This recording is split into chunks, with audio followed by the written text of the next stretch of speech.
अहिंसा परमो धर्म की, महावीर भगवान की। प्रातः स्मरणीय परम पूज्याचार्य गुरुवर श्री विद्यासागर जी मुनि महाराज की जय।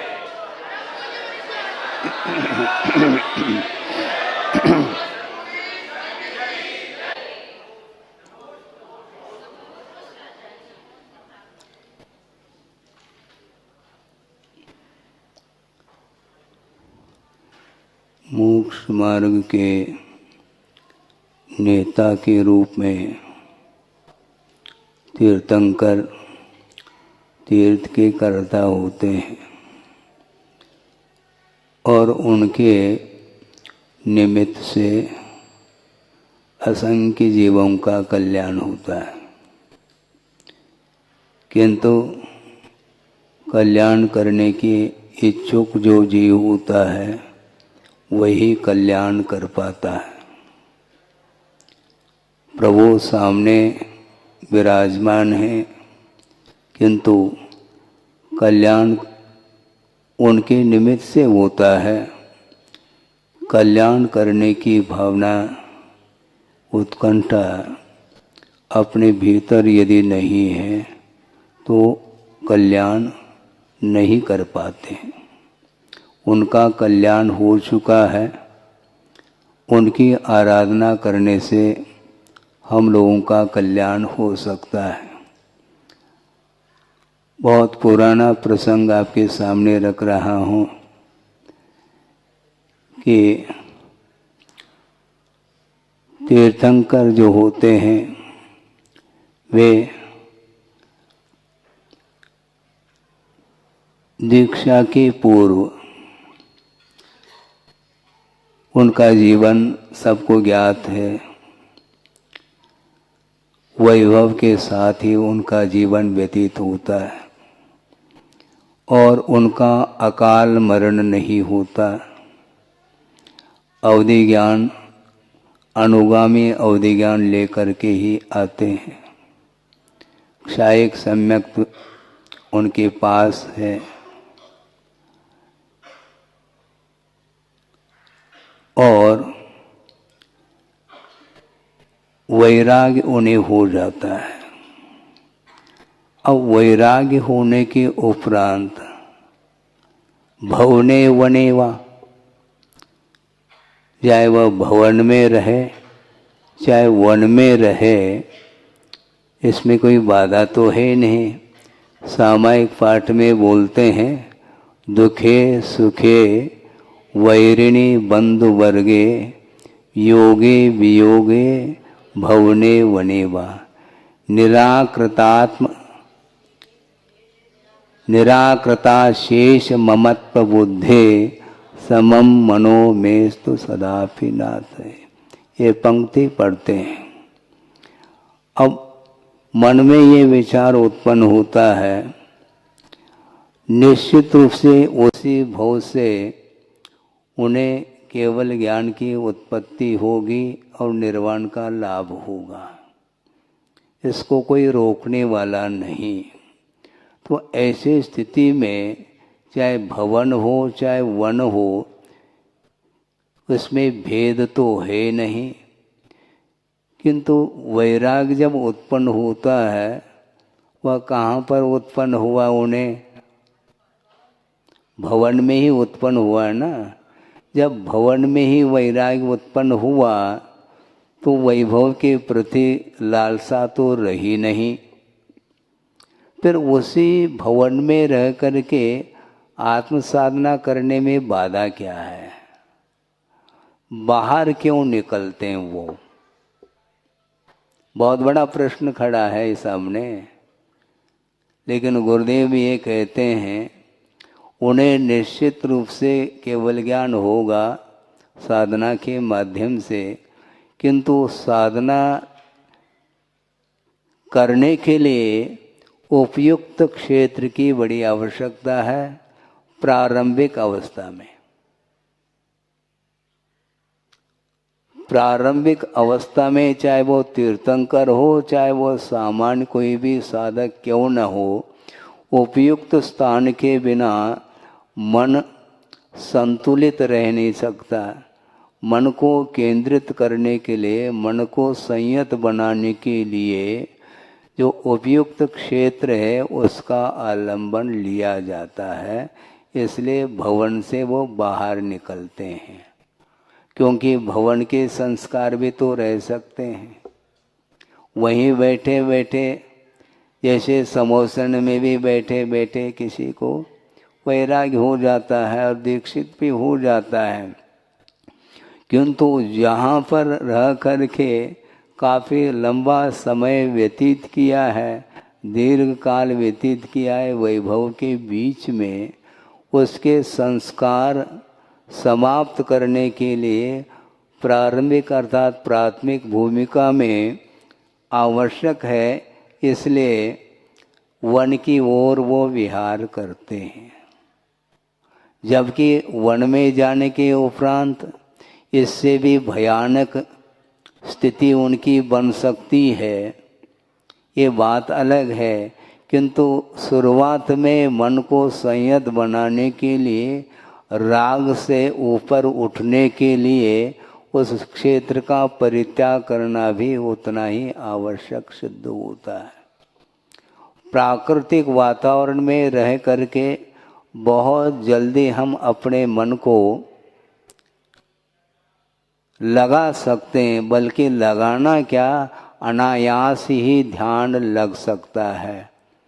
पेड़ पौधे हैं, नदी नाले हैं, वहाँ पर जाने के उपरांत ऑटोमेटिक तनाव से हम मुक्त हो जाते हैं। किसी भी प्रकार से कोई तनाव के लिए प्रसंग बनता ही नहीं। पशु पक्षी आदि हैं, पशु पक्षी आदि हैं, विचरण कर रहे हैं, सामने बैठे हैं, उनको लेकर के कोई भी मन में विकलता नहीं आती, मन में कोई कालुष्य भाव उत्पन्न नहीं होता है। किंतु साधर्मी के बीच में एक क्षण निकालना भी कठिन हो जाता है, और उसमें भी परिचित व्यक्ति के बीच में रह करके तो बहुत ओम शांति हो जाती, पक्की बात है। मन लगता नहीं, मन वहीं जाता है, सामने बैठा है, आकर्षण। गिरनार की बात है, पहाड़ पर पहुँचे हैं संग सहित आचार्य महाराज, वहाँ पर 2-5 मिनट के लिए बैठे हैं एक चट्टान पर, और वहाँ पर पक्षियों का कलरव सुनाई पड़ रहा है। उनका कहना था कि देखो, यह कलरव आपके लिए डिस्टर्ब नहीं कर रहा है, क्योंकि उनके साथ आपका कोई भी संबंध ही नहीं है, और जहाँ पर संबंध है वहीं पर आपको व्यवधान उपस्थित होता है। तो संबंध रखने के लिए कहा किसने?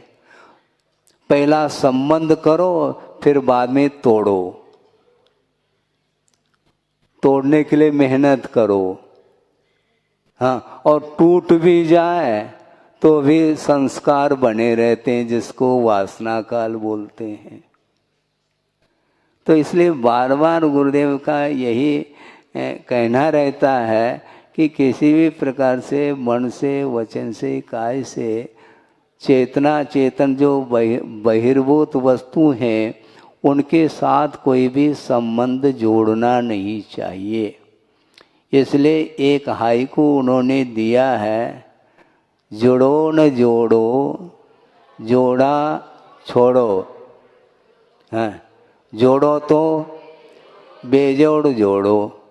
अब ये हाइकू अपने पास ही हैं, अपने जेब में ही है वो, इसके बाद भी उसका उपयोग समय पर हम नहीं कर पाते।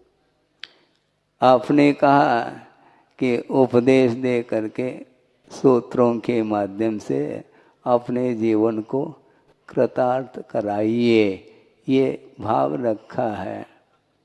और हम ये पूछना चाहते हैं, आचार्य महाराज ने जो दिया है वह न कोई दे सकता है,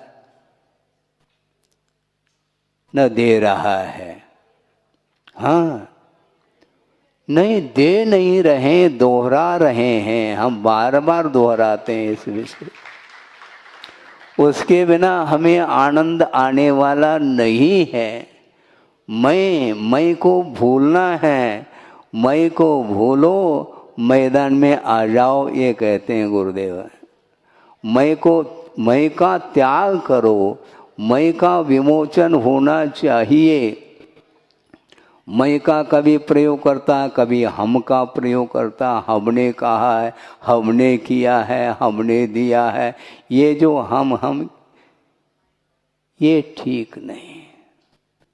उन्होंने दिया है, ये न हम अपने तरफ से हाइकू बना पा रहे हैं, न कोई दोहा लिख पा रहे हैं, न कोई छंद लिख पा रहे हैं। फिर भी स्वच्छंद होकर के ये कह दें कि मैंने दिया है, गलत बात है ये। कह नहीं रहे, कहने का भाव आ सकता है ना। वो भाव किसी को दिखाई थोड़ी देता है। सामने वाला सुन रहा है, प्रवचन सुन रहा है, मान लो मंत्र मुग्ध होकर के सुन रहा है, और बीच बीच में वह तालियों के माध्यम से भी अपने भावों को व्यक्त कर रहा है। उन तालियों के गड़गड़ाहट से भीतर यदि मान लो वक्ता के मन में तरंग उत्पन्न होने लग जाए, तो इसी को तो तोड़ना है। हाँ, ये तरंग ही व्यवधान उपस्थित करता है। रंग, तरंग, अंतरंग, ये तीन चीजें हैं, और बहिरंग अलग है। तो बहिरंग से भीतर आना है, और आत्मा में प्रविष्ट होकर के जो साधना करता है उसकी आंतरिक साधना मानी जाती है, और ये मोक्ष मार्ग में बहुत महत्वपूर्ण साधना मानी जाती है। शारीरिक दृष्टि से जो साधना की जाती है वह अपने शक्ति के अनुरूप ही उस साधना को हम कर सकते हैं, बहिरंग तप आदि। किंतु बहिरंग तप का प्रयोजन भी अंतरंग तप के विकास के लिए किया जाता है, यह प्रयोजन माना है। तो मैं क्या कह रहा था, मैं दे रहा हूँ, ये पुनः संबंध हो गया ना दूसरे के साथ। इसलिए जुड़ो न जोड़ो, किसी से जुड़ना नहीं, न किसी को जोड़ना। और अज्ञान दशा में जोड़ा है तो छोड़ो, जुड़ो न जोड़ो, जोड़ा छोड़ो उसको। आज्ञा प्रदान कर रहे हैं आचार्य महाराज, उपदेश नहीं दे रहे हैं, क्योंकि उपदेश को हम मानते नहीं, आज्ञा देने की आवश्यकता पड़ती है। जोड़ा छोड़ो, उसमें मुस्कान नहीं मिलेगा, ये भी ध्यान रखो। छोड़ो, हाँ, आज्ञा है। और जोड़ो तो, क्योंकि जोड़ने की आदत है तो कोई बाधा नहीं, जोड़ो, किंतु बेजोड़ जोड़ना चाहिए।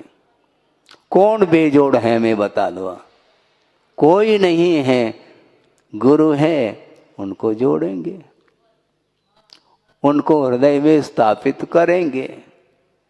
क्योंकि गुरु बोलते किसको, को गुरु अधिगत तत्व, ऐसा कहा है। जिन्होंने तत्व को प्राप्त कर लिया है, जान लिया है, उसका नाम गुरु है। को गुरु अधिगत तत्व है। तो इसलिए हम उन्हीं के साथ संबंध स्थापित करना चाहते हैं, और उनकी आज्ञा है। देव गुरु शास्त्र की आराधना करते हुए थोड़ा बहुत यदि मान लो समय है और सामने व्यक्ति आया है और शरण लेने के लिए आया है, मुमुक्षु है, कुछ प्राप्त करना चाहता है, आत्मिक सुख को प्राप्त करने के उद्देश्य को लेकर के आया है, तो उसके लिए समय दिया जा सकता है, इसमें कोई बाधा नहीं। और समय देने का अर्थ और कुछ नहीं, समय का अर्थ आगम होता है, और आगम के माध्यम से उसको थोड़ा समय दे दो। थोड़ा देना है, ज़्यादा नहीं। ज़्यादा तो स्वयं के लिए है। मान लो खेती करते हैं किसान लोग, मान लो स्वयं नहीं करते हैं, दूसरे के लिए दिया है, तो उसमें 1/4 उसके लिए और 3 हिस्सा अपने लिए। तो वही हिसाब किताब यहाँ पर भी चलता है। थोड़ा 54 दे दिए, बाकी 75 अपने। तो पक्की बात, क्योंकि कहा भी है जम सक, ऐसा कहा, स्वयं के लिए नहीं कहा जम सक है, किंतु दूसरे के कल्याण के लिए जितना शक्य है उसका अनुष्ठान हम कर सकते हैं, उसको धर्म की ओर अग्रसर कर सकते हैं। वह चाहे तब की बात है। भीतर की यदि इच्छा नहीं है, स्वहितम उपलिप्सो, अपना हित चाहता है तो उसके लिए दिया जाएगा, वरना नहीं। तो इसीलिए मैं दे नहीं रहा हूँ, जो दिया है, दिया दे दिया है, तो उसको उसी प्रकाश में कोई बैठना चाहता है तो बैठे। सामूहिक स्वाध्याय चल रहा है, यही एक धारणा बना लेनी चाहिए। मान लो हम स्वाध्याय कर रहे हैं तो मैं स्वाध्याय कर रहा हूँ, ऐसा नहीं। हम पढ़ा नहीं रहे हैं किसी को, हम सामूहिक पढ़ रहे हैं। अकेले पढ़ते थे, 10 व्यक्ति आ गए मान लो तो ठीक है, सामूहिक भोजन कर रहे हैं। पहले भोजन अकेले कर रहे थे और 2 व्यक्ति आ गए मान लो, आइए बैठिए, इसी में से बांट करके ले लो। तो वही स्थिति, मैं दे नहीं रहा हूँ, इस प्रकार की धारणा को हमें समाप्त करना है। क्या देना है, हमने तो लिया नहीं अभी तक और देने के लिए बैठ गए। एक बार कहा था, किसी ने नमोस्तु कर दी तो आशीर्वाद, हाथ उठ गया तो गुरुदेव ने कहा तुम्हारा कल्याण हो गया है, अभी तो तुम दीक्षित हुए हो, तुम्हारा कल्याण हो गया, दूसरे के कल्याण के लिए है, धर्म वृद्धि रास्तों, वृद्धि हो गई धर्म की तुम्हारी अंदर। व्यवहार का निषेध नहीं, किंतु बार बार उनका दृष्टिकोण ये रहता है कि व्यवहार से श्रमण को ऊपर उठना चाहिए। समय पर व्यवहार करें, उसका निषेध नहीं, किंतु रात दिन उसी में उलझ गए मान लो, वो ठीक नहीं। धर्म वृद्धि अस्तु ऐसा कहा है कि वृद्धि अपने भीतर होनी चाहिए, तो अपने आप सामने वाले का भी विकास होता है, यह तय है। प्रभाव पड़ता है क्या नहीं, मात्र शब्दों का ही प्रभाव थोड़ी पड़ता है, दिगंबरत्व का प्रभाव नहीं है क्या। हाँ, थोवन जी का प्रसंग और सुना देते हैं, यदि सुन लिया हो तो फिर सुन लो। उसी को मैं दोहराता रहता हूँ, मैं बार बार कह रहा हूँ। आचार्य महाराज बहुत अस्वस्थ हो चुके थे, कब 87 है थोवन जी, और उस समय आरिका संघ भी चातुर्मास, हाँ, गुरुदेव के सानिध्य में ही उनका भी हो रहा था। और आचार्य महाराज बैठे हैं, पहचानना कठिन हो गया था, ऐसी स्थिति बन गई थी शरीर की, काफ़ी शरीर कृश हो चुका था। इसके उपरांत भी वो बैठे हैं और किसी महाराज ने ही जिज्ञासा रखी कि महाराज कोई मोक्ष मार्ग पर बढ़ना चाहता है तो उसको प्रेरित करना चाहिए कि नहीं। आप सुन रहे हैं, प्रेरित करना चाहिए कि नहीं। तो 1 सेकंड वो मौन रहे और उन्होंने ये कहा, प्रेरणा देने की कोई आवश्यकता नहीं। बात समझ में नहीं आ रही है। आ जाएगी। उन्होंने कहा प्रेरणा की कोई आवश्यकता इसलिए नहीं है, सामने दिगंबरत्व है और कौन सी प्रेरणा देना चाहो। जनलिंग को जिन्होंने अंगीकार किया है और निरंतर साधना में रत हैं, फिर वो किसको प्रेरित करें कि अपने आप अंतः प्रेरणा होनी चाहिए। उनके चरणों में जाने के उपरांत घर जाने की इच्छा नहीं होनी चाहिए। और बोलते भी आप लोग घर जाने की इच्छा नहीं होती, ऐसा बोलते हैं। हाँ, जब पास में आ जाते नहीं है तो घर जाने की इच्छा होती है। तो घर जाने की इच्छा भेज कौन रहा है आपको?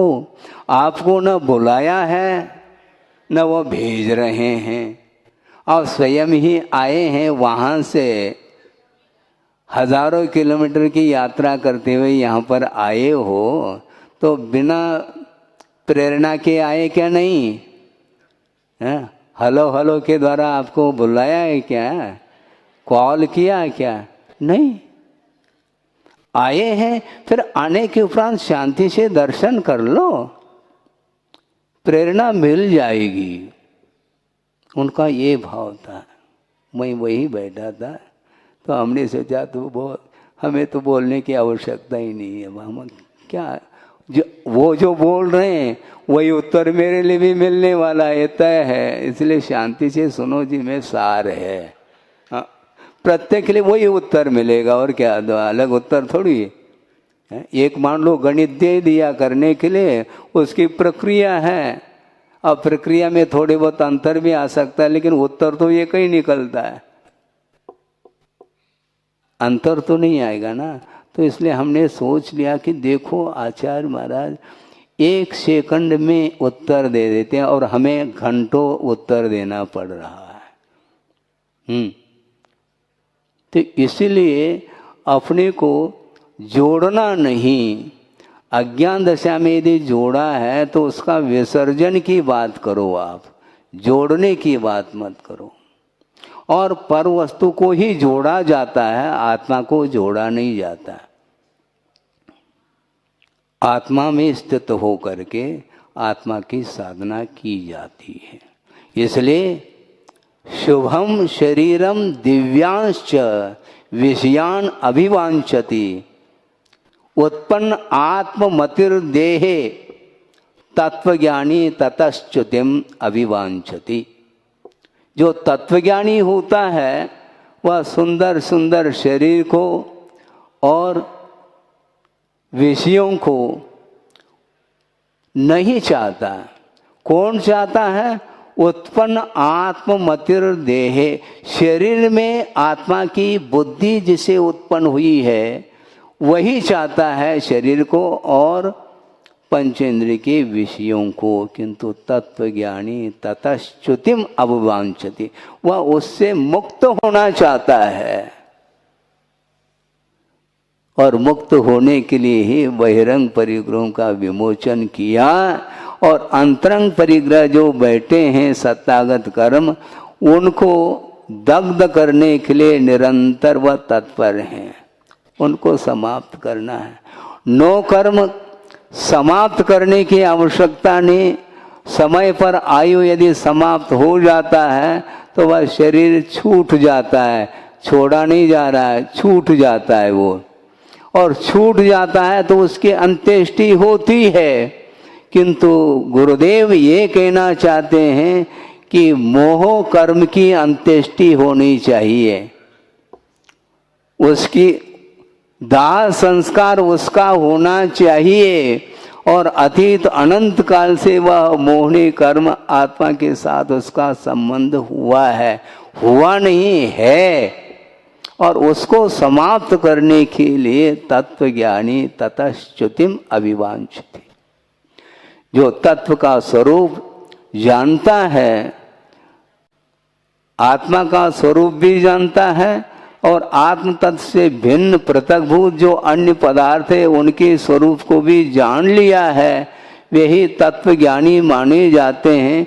वे कभी भी पर वस्तु के प्रति ममत्व भाव रख ही नहीं सकते, क्योंकि वह मेरा है ही नहीं। जब मेरा नहीं तो मेरापन क्या वस्तु? ममत्व त्व प्रत्यय भावार्थ में है, तो मेरापन है ही नहीं। जब मेरा ही है नहीं तो मेरापन क्या है? हाँ, ये होना चाहिए, लेकिन नहीं होता। सुनने में तो आ रहा है, ज्ञान भी हो रहा है, आगम का अध्ययन जिसने किया है तो आनंद तो आता है, लेकिन वह आनंद छोड़ने में आता है, जोड़ने में नहीं।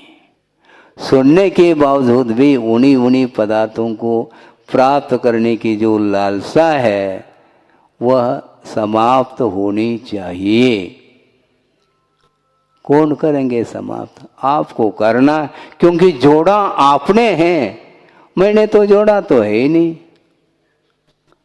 जोड़ा था उसको छोड़ दिया, फिर जोड़ने की बात है तो पंच परमिष्टि का आलम्बन ले रहे हैं हम, और किसी का आलम्बन नहीं लेना चाहते। तो प्राकृतिक वातावरण में रहने से अनायास ही उपयोग अथवा मन लग जाता है, अन्यत्र नहीं जा सकता। तनाव मुक्त, एकदम टेंशन फ्री रहता है, बहुत हल्का महसूस करता है। और वहाँ से इस भवन में आ गए तो माथा बंध गया। यही होता है। आचार्य महाराज भी शुरुआत में ऊपर रहते हैं, जो बड़े बड़े मंदिर बने हैं, तो उनके परिक्रमा के पीछे जा कर के वहीं पर रात में भी दिन में भी उन्होंने व्यतीत किया है। तब कहीं जा कर के उनका कल्याण हुआ है। और कल्याण करने के लिए प्रेरणा देने की आवश्यकता इसलिए नहीं, उस सामने साधक बैठे हैं, अनूठी साधना, और उसको देख करके भी यदि घर याद आता है, फिर उपदेश देने का कोई औचित्य शुद्ध नहीं होता है। क्या उपदेश देना है? प्रैक्टिकल पेपर है, वह लिख रहे हैं, आप लिखना चाहो तो ठीक, नहीं लिखना चाहो तो कोई वादा नहीं।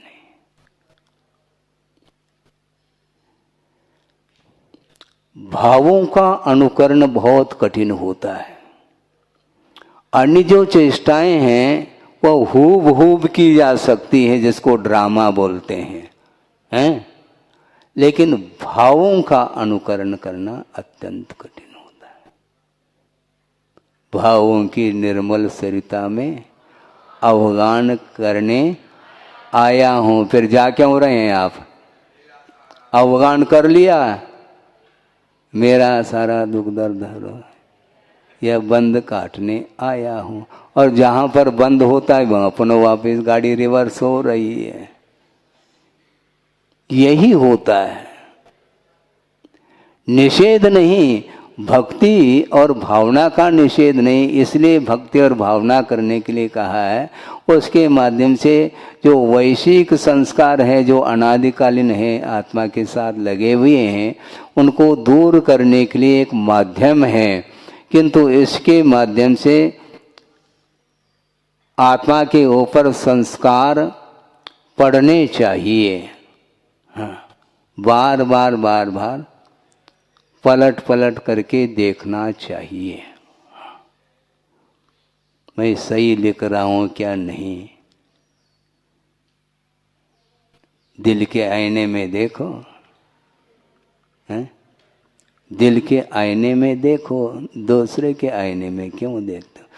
प्रतिदिन संसारी प्राणी हैं, पौर्वाणिक वेलायाम, हाँ, सुबह उठ करके नहा धो करके वह अपने शरीर को अलंकृत करता है, संस्कारित कर रहा है। अनेक प्रकार के सौंदर्य प्रसाधन वस्तुओं के द्वारा इस शरीर को वह और देखता है काय में, दिल के आईने में नहीं है।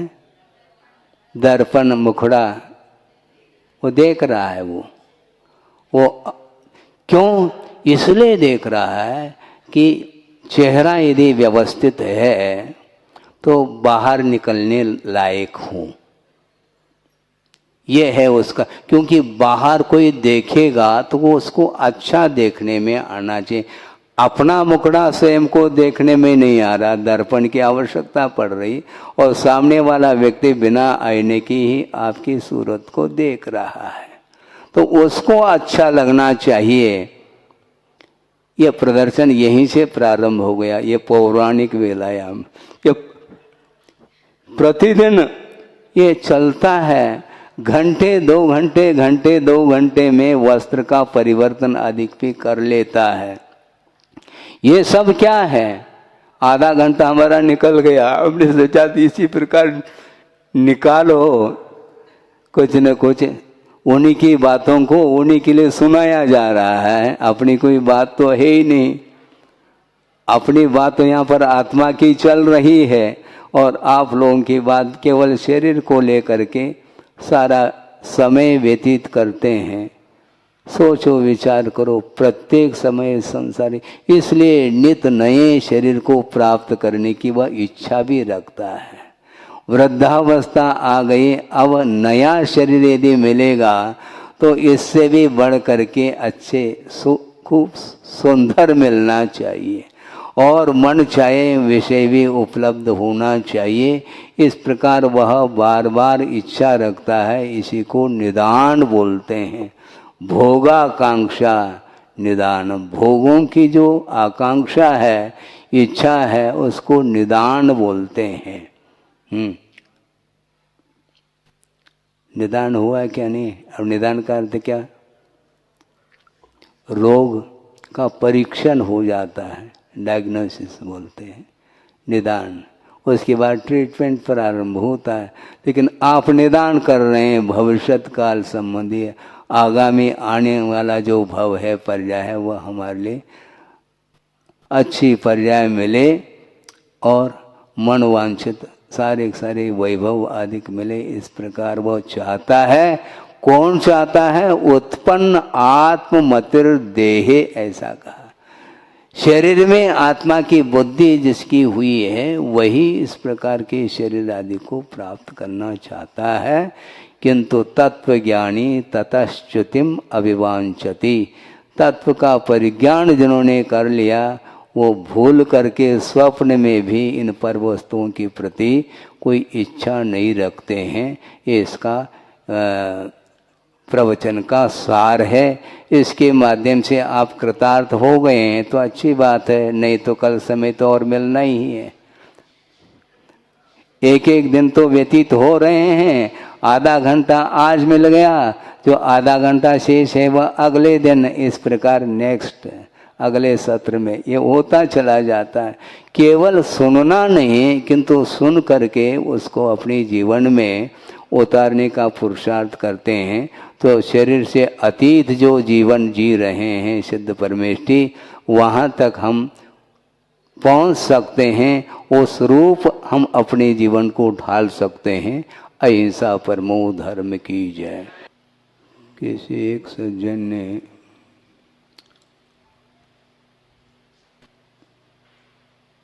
जिज्ञासा रखी, और वह जिज्ञासा यह रही कि महाराज, वीर्यांतराय कर्म का क्षयोपशम कैसा हो? वीर्यांतराय कर्म का क्षोपशम कैसा हो, जिसके माध्यम से शक्ति प्राप्त हो, बल प्राप्त हो। उसके लिए ये विषय दिया जा रहा है। प्राप्त शक्ति का यदि कोई व्यक्ति दुरुपयोग करता है, उसको कभी भी बल अर्थात शक्ति प्राप्त नहीं हो सकती है। पुण्य के उदय से बल मिला है, शक्ति मिली है, और वह शक्ति अर्थात बल प्राण के रूप में स्वीकार किया है। मनोबल, वचन बल, और काय बल, ये तीन बल माने जाते हैं। ये तीनों प्राण के रूप में इसको स्वीकार किया है। इसलिए इन प्राणों का जो दुरुपयोग करता है तो उसको कभी भी बल नहीं मिल सकता, शक्ति नहीं मिल सकती है। आपके पास विचार विमर्श करने की क्षमता मन के माध्यम से है और उस मन के माध्यम से कर्मों का संवर भी किया जाता है और अज्ञान दशा में संचित जो पाप कर्म है उसकी निर्जरा भी की जा सकती है। किसके द्वारा? मन के द्वारा। जो असंगी होता है, एक इंद्रिय से लेकर के पंचेंद्रिय तक जीव असंगी भी होते हैं। नियामक रूप से असंगी कौन होते हैं? एक इंद्रिय से लेकर के चौरेंद्रिय तक जो तिर्यंच गति संबंधी जीव हैं वे असंगी ही होते हैं। किंतु तिर्यंच गति में कुछ संगी भी होते हैं पंचेंद्रिय और कुछ असंगी भी होते हैं। असंगी का अर्थ इतना ही है जिसके पास मन नहीं है, यानी वह विचार विमर्श करने का वह कार्य नहीं कर सकता, मन का अभाव है। और जो संगी पंचेंद्रिय है वह मन के माध्यम से अच्छे विचार भी कर सकता है और उस मन के द्वारा अशुभ विचार भी उत्पन्न हो सकते हैं। शुभ आश्रव और अशुभ आश्रव।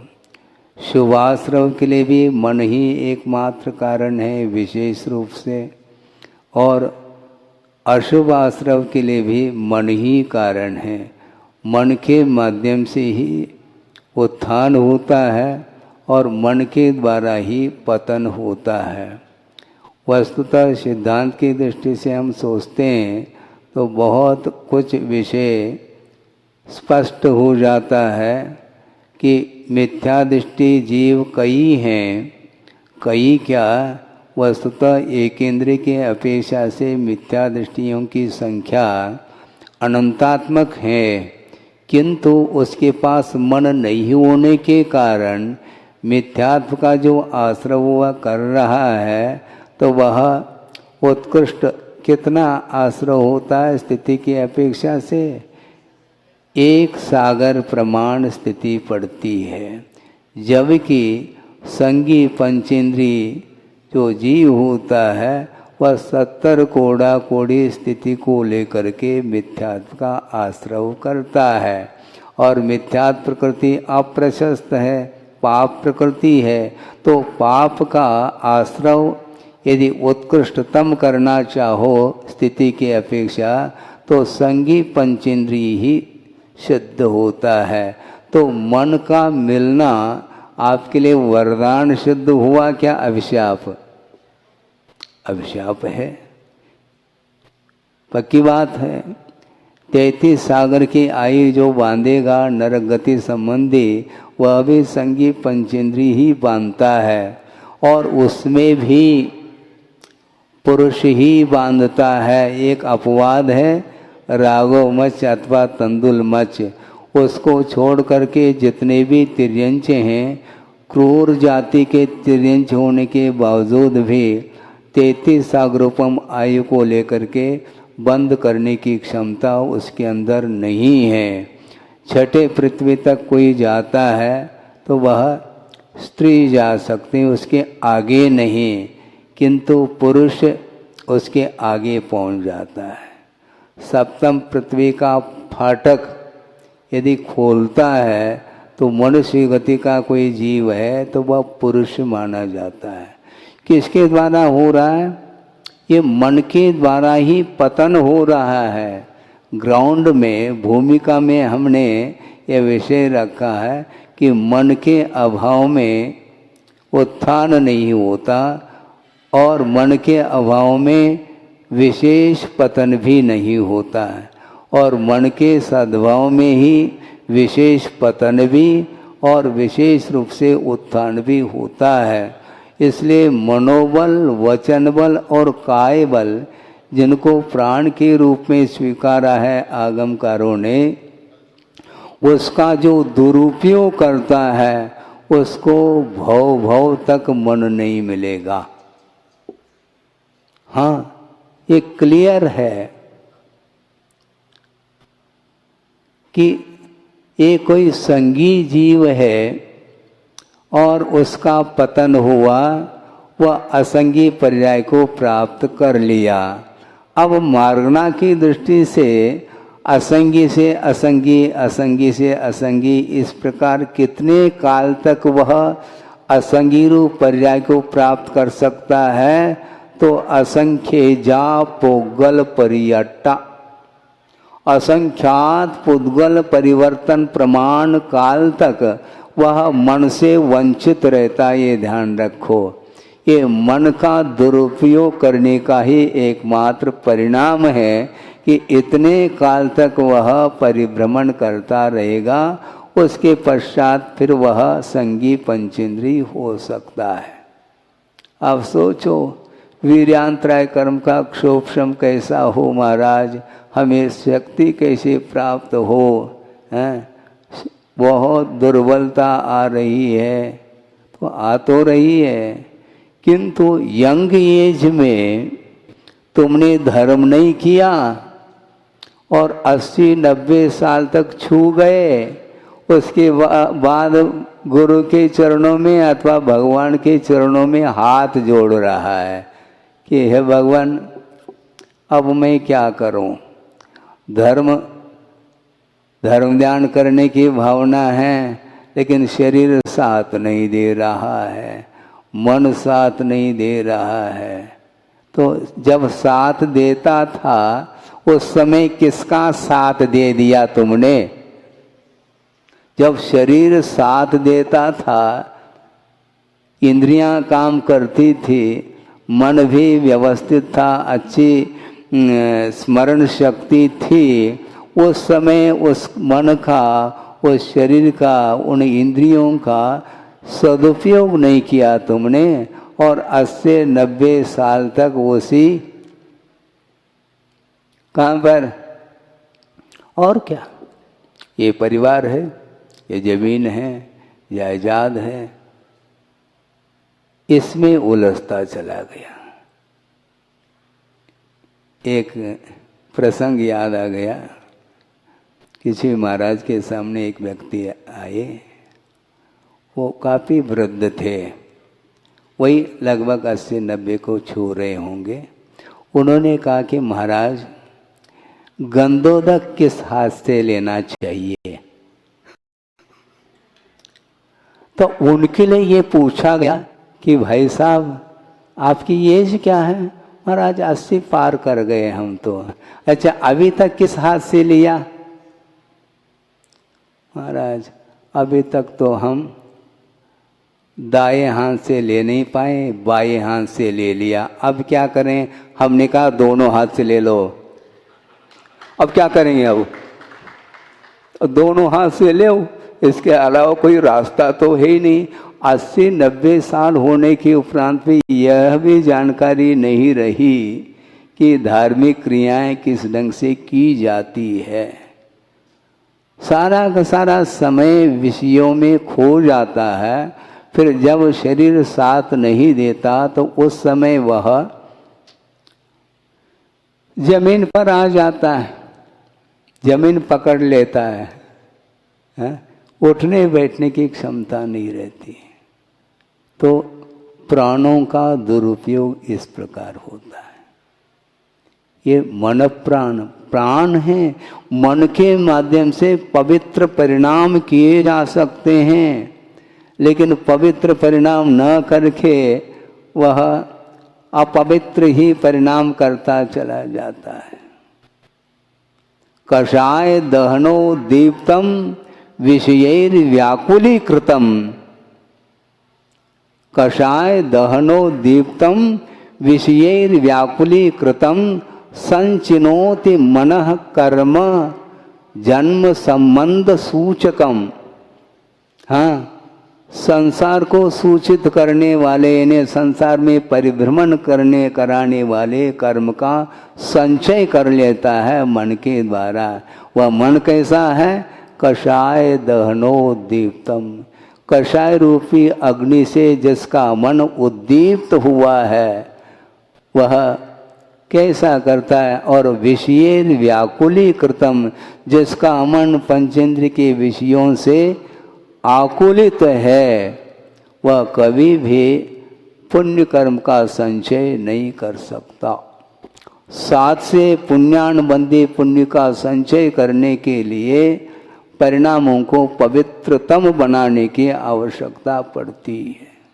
सोचो, विचार करो, ये परिणाम बहुत दुर्लभ है बंधुओं। कुछ क्षण के लिए अवसर मिलता है धर्म ध्यान करने के लिए, बाकी समय पूरा का पूरा विषयों में ही व्यतीत कर देता है। विषयेर व्याकुलीकृतम, जिसका मन आकुल व्याकुल है, और कषाय से उद्दीप्त है जिसका मन, कषाय रूपी अग्नि से। अब सोचो, कषाय रूपी अग्नि, अब क्रोध भी कषाय है महाराज, मान भी है, माया भी है और लोभ भी है। इसमें सबसे क्रोध बलवान है क्या? मान, क्या माया या लोभ? सबसे कषाय बलवान है, लोभ कषाय। और लोभ जो है ना, हमेशा सताता रहता है और उसके द्वारा ही मन विक्षिप्त रहता है, क्षुब्ध रहता है, और उसको उसकी पूर्ति के लिए ही वह बार बार कभी क्रोध का सहारा, कभी मान का, कभी माया का आदि का आलम्बन लेता है। इसलिए व्यक्ति की पहचान बहुत कठिन है। किसी ने कहा कि हम शेर से बच सकते हैं, सिंह से बच सकते हैं, किंतु गाय का चेहरा लगा करके जो मनुष्य आता है उससे बचना बहुत कठिन है। वह सिंह से भी भयानक है, वह नरसिंह माना जाता है। शेर तो दिखाई दे रहा है क्रूर वृत्ति वाला, उससे हर व्यक्ति बच सकता है, किंतु गाय का चेहरा लगा करके आया है कोई मनुष्य है, उससे बचना बहुत कठिन है, क्योंकि उसके अंदर माया है, उसके अंदर वक्रता है, उसके अंदर सरलता नहीं बल्कि सरलता का एक नाटक अभिनय कर रहा है। अभिनय, और जो अभिनय करता है वह धर्म का अभिनय करता है। बिल्कुल, तुम क्या प्रदर्शित करना चाहते हो दुनिया के सामने? अपने आप को क्या प्रदर्शित, क्या शो करना चाहते हो? हमेशा शो करता आया है, इसलिए शोक से ऊपर नहीं उठ सकता। वो ड्रामा कर रहा है, उसकी आदत बन चुकी है ड्रामा करने की। करते जाओ, और इसके फलस्वरूप भयानक जो कर्म का आश्रय होगा वह उसके बुद्धि में बात नहीं आती कि इसके माध्यम से कोई पाप का आश्रय भी हो रहा है। अपने परिणाम इस प्रकार वह कर लेता है, इसके पीछे और कुछ नहीं। ख्याति, पूजा, लाभ, पंचेंद्र के विषय, राग इत्यादि में वह डूब रहा है और दूसरे को भी डुबो देता है। उसके चपेट में जो जो व्यक्ति आएंगे वो सब डूबेंगे। हाँ क्या पक्की बात है। यानी पाप का जो समर्थन करता है वह महान पापी माना जाता है, ये ध्यान रखो। जो पाप तो कर ही रहा है वो तो है ही, किंतु जो पाप कर नहीं रहा है किंतु समर्थन कर रहा है पाप का, उससे भी भयानक कर्म का आश्रय होता है। इसलिए आपको होशियारी के साथ इन क्रियाओं को करना चाहिए। मन है उसका दुरुपयोग करोगे तो हालत तुम्हारी यही होगी। इसलिए 70 कोड़ा कोड़ी स्थिति को लेकर के बंद करने की जो क्षमता है वह मन के पास है, और मन नहीं है, एक इंद्रिय है तो एक सागर की स्थिति को लेकर के बंद करता है। तो महाराज एक इंद्रिय होना अच्छा, फिर तो अब यूं तर्क करता है एक इंद्रिय बनना अच्छा नहीं, किंतु संगी पंचेंद्रिय बनो, किंतु उस मन का सदुपयोग करो तो उत्थान होगा। उत्थान के लिए मन का होना अनिवार्य है। अपना पराया क्या है, ये भेद विज्ञान जो होगा वह संगी को नहीं हो सकता, संगी को ही भेद विज्ञान होगा। मात्र विज्ञान होना अलग है किंतु भेद विज्ञान होना अलग है। भेद डालो,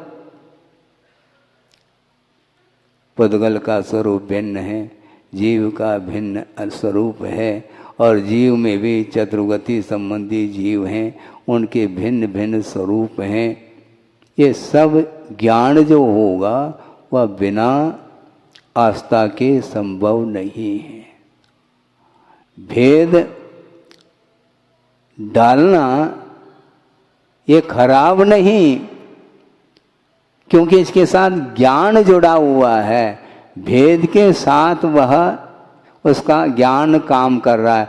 भेद का अर्थ विवेक, विभाजन जिसको बोलते हैं। एक विवेक नाम का प्रायश्चित भी आता है, उसमें भी यही है, विभाजन किया जाता है। उपकरण आदि को लेकर के भी, भोजन पान आदि को लेकर के भी प्रायश्चित दिया जाता है। किसी ने कोई अपराध किया है, मान लो शिष्य ही है, तो उसके लिए प्रायश्चित मिल सकता है। आज कुछ नहीं लेना, केवल रोटी रोटी लेना, दाल नहीं, ये विभाजन हो गया। दाल दाल लेकर के आना, रोटी नहीं, मात्र पानी पानी लेकर के आना, ये विभाजन नाम का, यह विवेक नाम का प्रायश्चित माना जाता है। तो विवेक का अर्थ है विभाजन। तो ये 6 द्रव्य हैं, इनका विभाजन जो होगा वह ज्ञान के माध्यम से अथवा विवेक के माध्यम से ही संभव है। इसलिए मेरा क्या स्वरूप है, इसका परिचय जिसके अंदर नहीं है तो वह उलझता चला जाता है। हाँ, वह फूलता जाता फुटबॉल के समान। सबकी वृत्ति सुलझ जाए और धर्म की ओर अग्रसर हो, धर्म की ओर आकर्षित करने के लिए आप उपदेश देते हैं तो वह उपदेश समीचीन माना जाता। केवल मेरे चरणों में, गलत बात। जहाँ पर मैं आ गया तो फिर गया, वो चरण ही समाप्त हो गए, उसके चरण का अर्थ चारित्र ही समाप्त हो जाता है, ये ध्यान रखो। मात्र शरीराश्रित जो चारित्र है यह औपचारिक कहा है कुंद कुंद देव ने, किंतु ये शरीराश्रित जो चारित्र है यह आधार के रूप में है, किंतु भाव लिंगात्मक जो चारित्र है वह वस्तुतः कर्म को नष्ट करने के लिए वह कारण बनता है। इसलिए यम प्रशम निर्वेद तत्वचिंतावलंबितम मैत्र्यादि भावनारूढ़ मनसूते शुभाश्रमम कहा। शुभाश्रम जो होता है वो मन के माध्यम से ही होता है, किंतु कैसे कैसे किन किन बातों का आलम्बन लेता है, यम अर्थात संयम का आलम्बन लेता है, प्रशम भाव का आलम्बन लेता है। तत्वचित्तावलंबितम, तत्व चिंता का अवलंबन जिस मन ने लिया है वही शुभाश्रम कर सकता है।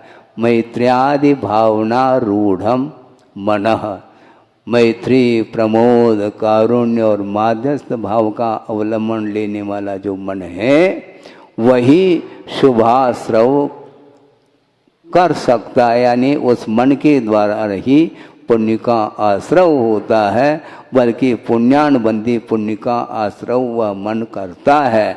अन्यथा ओम शांति है, ओम शांति का आप परिचय तो आपको हो गया है। इससे ज़्यादा हम नहीं कहना चाहते हैं, 9:15 बज गया है। इसलिए आप संगी हैं क्या? संगी संगी फिर उस मन का सदुपयोग कर रहे हैं? करना चाहिए। हम कर लेंगे महाराज परसेंटेज में, तो जितने परसेंटेज में करेंगे उतने ही परसेंटेज में वह विकास होगा। चैन पुल्ली से भी प्रतिमा जो है ना खिसकती, एक एक एक एक सूत खिसकती जाती है और क्रेन के माध्यम से स्पीड से वह प्रतिमा पहुंच जाती है। तो उसी प्रकार 24 घंटा तो हम विषयों में लगे हैं और 2-5 मिनट के लिए बड़ी मुश्किल से भगवान के सामने आते हैं और फिर भी मन तो दुकान में ही चला जाता है, उसका स्वभाव है। इसलिए मन को नियंत्रण करते हुए मन के माध्यम से आत्मा के ऊपर संस्कार, धार्मिक संस्कार डालना चाहिए, क्योंकि अनंत काल व्यतीत हुआ है। कषाय दहनो दीप्तम, कषाय रूपी अग्नि से वह आत्मा अथवा मन उद्दीप्त है, प्रज्वलित है। उसको शांत करने के लिए क्षमा धर्म की उपासना करो, मार्दव धर्म की उपासना करो, आर्जव धर्म की उपासना करो। यदि क्षमा मार्दव आर्जव नहीं है, उसके अंदर सत्य टिक नहीं सकता। वो कदम कदम पर असत्य का ही सहारा लेता है और अपनी बात को पुष्ट करने के लिए दुनिया को भी वह आकर्षित करने में लगा हुआ है। इस प्रकार आकर्षण से हमें कोई प्रयोजन नहीं। हमारे पास कोई आवे अथवा न आवे, हमें गम नहीं, क्योंकि हमारे हृदय में प्रभु है, ये ध्यान रखो। दुनिया से क्या प्रयोजन?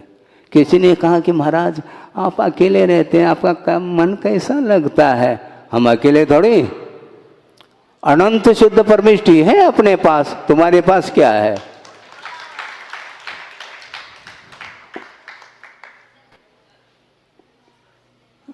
हम अकेले थोड़ी, अनंतानंत सिद्ध परमेष्टि के बीच में हम रहेंगे तो वहां पहुंच जाएंगे कि हमारे पहुंचने की आवश्यकता नहीं, उनको आह्वानित कर लेंगे। अत्र अत्र तिष्ठ तिष्ठ, भावों के माध्यम से उनको हम अपने हृदय में विराजमान करते हैं, तो कभी भी हम अकेलेपन का अनुभव नहीं कर सकते। देव, गुरु और शास्त्र निरंतर प्रतिपल अपने हृदय में विराजमान है, उनकी आराधना हमें करना है। आपको करना हो तो कर लो, नहीं तो हम आपकी चिंता ज़्यादा नहीं कर सकते, क्योंकि जिसको कर्म बंध की चिंता नहीं, उसकी चिंता भगवान भी नहीं कर सकते। ये ध्यान रखो, ये सिद्धांत है। इतना कह करके इस विषय को पूर्ण किया जाता है। अहिंसा परमो धर्म की जय।